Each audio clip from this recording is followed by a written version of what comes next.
Welcome to the first episode of Master Moods, with me, Andrew W., your host, showcasing some of the most incredible leaders around us, whether it's in life, industry, or interpersonally. I'm going to sit down with them and ask them about their journey to the peak of their career, the highlights and the lowlights along the way, and what advice they have for current or aspiring leaders.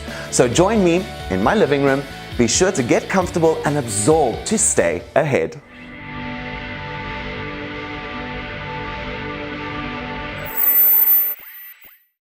When she left school to pursue a career at the age of 16, starting with the world-renowned South African Airways on the 3rd of October 1977, this young girl, Annette Wolhuter, had no idea what she would accomplish in her 40 years with the airline, but also how she would inspire the hundreds who have had the privilege to have been led by her. She walked into a department that would be separated in any company today, as it has: human resources, finance, constructing of international fares, cargo rates, correspondence, and cargo accounts. She had no idea what she was doing, but like any leader, took on the role with perseverance, persistence, and a thirst to grow. After her move to Durban, where she had her second child, she accepted a position in cargo accounts and launched the first satellite office for South African Airways, and also worked at ticket sales and reservations on a Sunday. She knew she always wanted more and followed South African Airways where they were growing, which is what took her to Cape Town, where she managed the then ticket sales and reservations office, which became the call center. Due to its upcoming closure, she decided to take on operations as a duty controller. SAA and the well-being of the company was at the forefront of her mind. She then became the manager on duty for domestic operations at Cape Town International Airport, and because that wasn't considered a management position at the time, she pursued a career in aviation security in 2000. She became the first female in her position to conduct audits across the globe. The most challenging was 9/11, and at the time South African Airways' flight to Atlanta and the procedures associated to that. She knew she could always serve the company better, and in 2009, when she took up the position of station manager of Cape Town International, at the same time Cape Town was about to open their new terminal, the stress was at its peak and on-time performance was not. She had to, in a matter of a year, turn the station around from achieving minimal on-time performance before the anticipated Soccer World Cup to be the shining beacon that played a significant role in the success of Nelson Mandela's dream and uphold the prestigious brand South African Airways has become known for today. In her time as the station manager, she has molded Cape Town into South African Airways' most well-performing station. She has coached staff to do more with less time, use time with less staff, and in the same time won the Feather Awards for 3 years in a row, the most coveted prize awarded to airlines in South Africa by the airports company South Africa.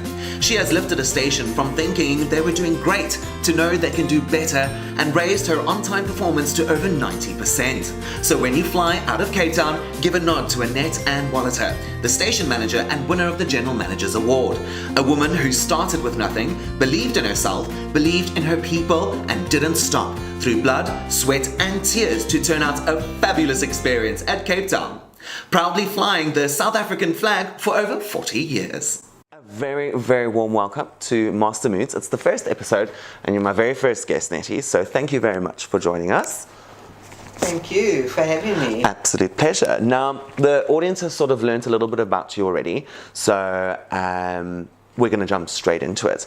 Now, with a successful career that you've had with South African Airways, what pushed you to pursue a career and not just settle for an income? Well, for me, my career has been, my passion is to be dealing with customers. People. That's been my passion, and I've always said I wanted to work for an airline. I didn't want to just fly or be on the ground, but I wanted to do something different, which was an airline business I wanted to be in. Is there any highlights along the way that you can think of? Well, first of all, I've been there since 1977, and in all the way through my career, there's been some highlights. Whether it be in the reservations department, whether it be at the airport, whether it be out on the ramp, as we call it, there's always something. So I can't pinpoint exactly this is it, But in everything through my journey through South African Airways, there's been highlights. Was there anybody that was always above in a higher position that you looked up to and thought, I love the way that this person leads? For me, in the current position that I'm in, I would like to say that I would like to look up to a woman who's Zux Ramasia, who's our general manager in SAA. She's really got a passion for SAA, and she controls the majority of the departments, and her love for aviation, including the way she deals with people and the employees. I'm all about women in power. Now, was there any time that you could think of in your career up until now that you thought, going through a little bit of a low patch, and how you pulled yourself out of that? Yes, it was. It was the time that I developed breast cancer, and to me, because of my upbringing, should I say, you never booked off sick at work. And for me, that was a low time in my career, because I had to stay at home. I had to get better. I had to go through my whole operation and get up, and I knew I had to come back to work, so I had to get better soon. Now, looking back at your career, flashing before your eyes over the past 40 years, is there anything that you'd change? I don't think I would change anything, because it was a journey which I started in 1977. So as you're going along your journey, you pick up on things and leave the bad and negative ones behind, and take the positive ones and build on the positive aspects in your career.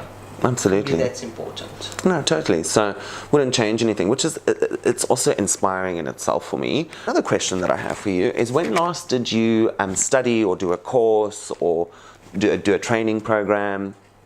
Look, at SAA we do a lot of training. I think in any aviation you have to do your functional training, which is important. But the softer skills is that we try and develop our skills, which is just as important.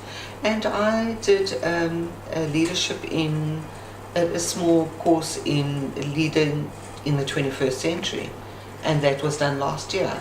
Oh wow. So we're always updating, and if there's small little internal skills that we can learn, the softer we call it the soft skills, SAA has always got something to present, which is important. Now, do you still set goals? Yes, no, I still set goals. I set goals daily. My own goals that I set, I normally jot down in the diary, and I do them on a daily basis. At the end of the day, what I would like to see is whether I've achieved my goals, because it's important to set goals, but you need to achieve them. It's pointless saying I'm going to do all these goals and you just don't achieve them. I've got leadership meetings on a weekly basis where we set goals for the week ahead of us, what's happening, what are we looking at, what are the aircraft, what's happening with the aircraft, all those type of things, what's happening with our on-time performance, how's our performance going with our teams, are you developing them, are they going through their current and their soft skills, and we can go on and spend the whole day discussing that, but it's important to have your goals. When you setting that goal and you don't reach it sometimes, but you learn something else, that in itself for me is a goal too. So, but it's so important writing it down, because that's what sets everything in motion. Absolutely. If there's anybody starting in the airline industry soon, what would you tell them?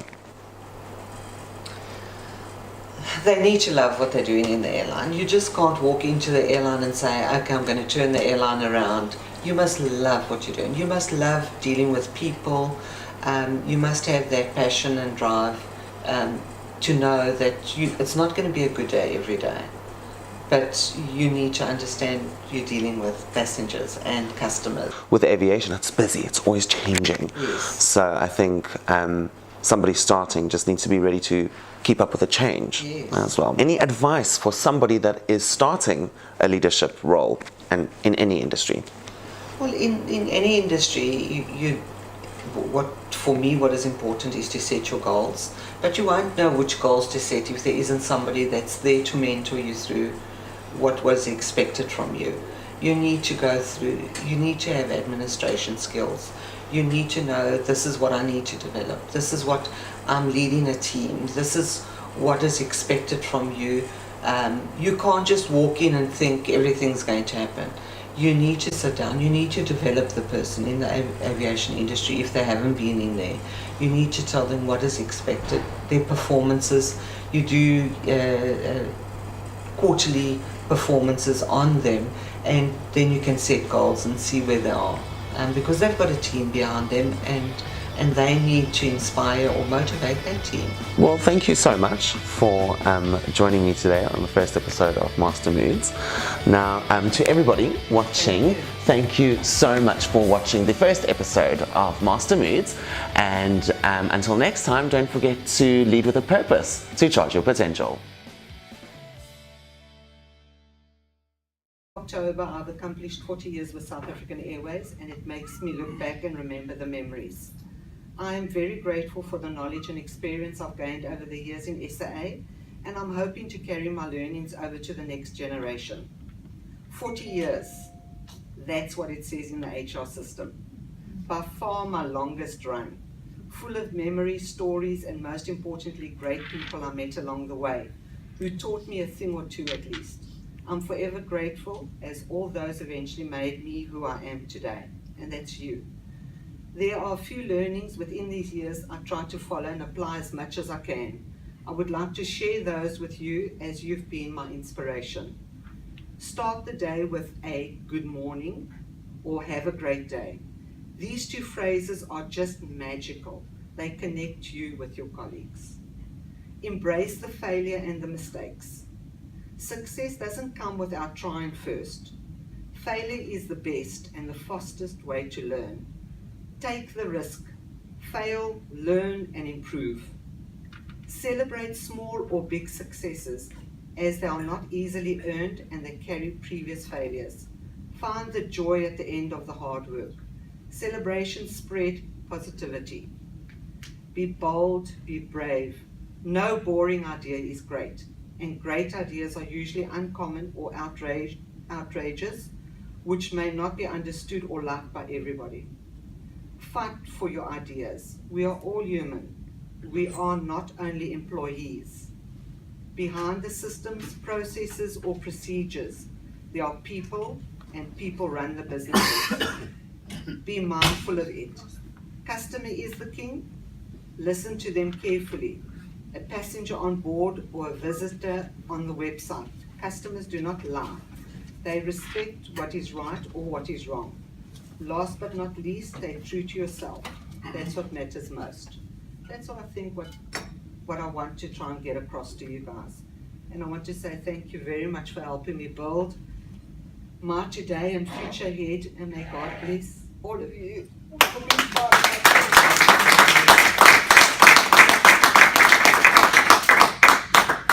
my family, Donovan, Dominique, and Andrew. Thank you for your love and support through the years. I know at times I put SAA before you, but I know you will understand. I love you. Last but not least, I would like to thank my Heavenly Father for the strength He has given me every day to wake up, get up, and go to work. Truly faithful. Thank you.